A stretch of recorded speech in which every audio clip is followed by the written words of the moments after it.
Hello everyone, it is Psycho Sally here and at your service. This name has been kindly dubbed upon me by someone who doesn't know me at all. So let's take a look at why things like this might happen. First, we're going to talk about a cognitive distortion called personalization. Personalization reflects a cognitive style where someone takes something that is general or impersonal and takes it as directed at them. This happens more when the person is feeling insecure or threatened.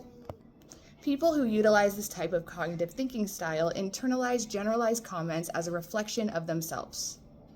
This can also lead to projection of insecurity. If someone is particularly sensitive about a topic, even broad or general statements may be perceived as personally offensive because it resonates with their own vulnerabilities.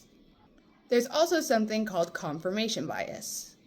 Now, this is just something that the brain does. So essentially what this means is that our brain is constantly looking for confirmation of the belief systems that we hold. Let's use a simple example like a bumblebee. When some people see a bee, they may feel comforted, they may feel happy, they may see new life, for example. When someone else sees a bee, they might be afraid, they might run away, they might try to swat it because they're scared. Now, neither of these people are right or wrong in their way that they perceive the bee, because the way they perceive the bee is based on their life experiences, what they've learned, what they've been taught, their culture, their values, or maybe they're allergic to bees, so they have good reason to be scared.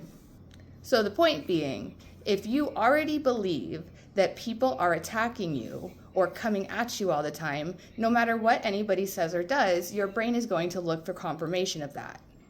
And that is not the other person's problem. The other person is not doing this to you.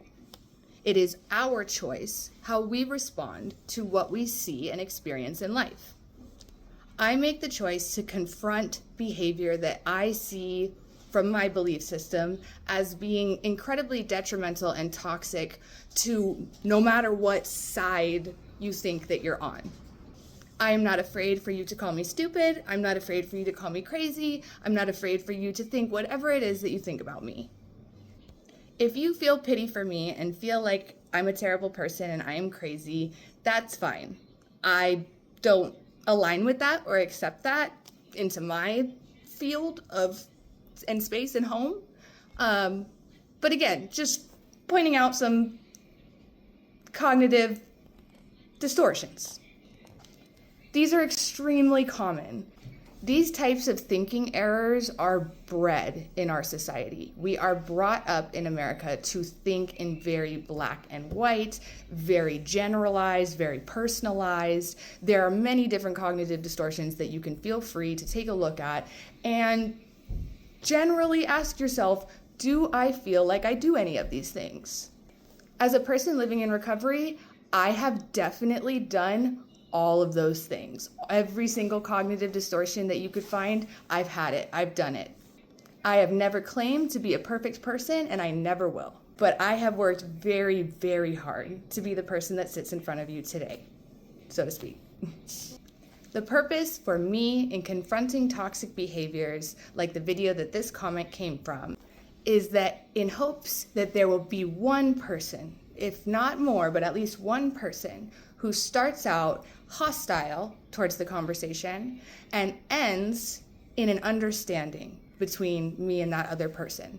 And more often than not, that always ends up happening. If I can reach one person that may otherwise continue their hostility with others and come to an understanding that we are all on the same side of humanity and that people come first and that we do not need to be angry and hostile towards each other, then my goal is being met. I hope you have a beautiful day, and I'll see you next time.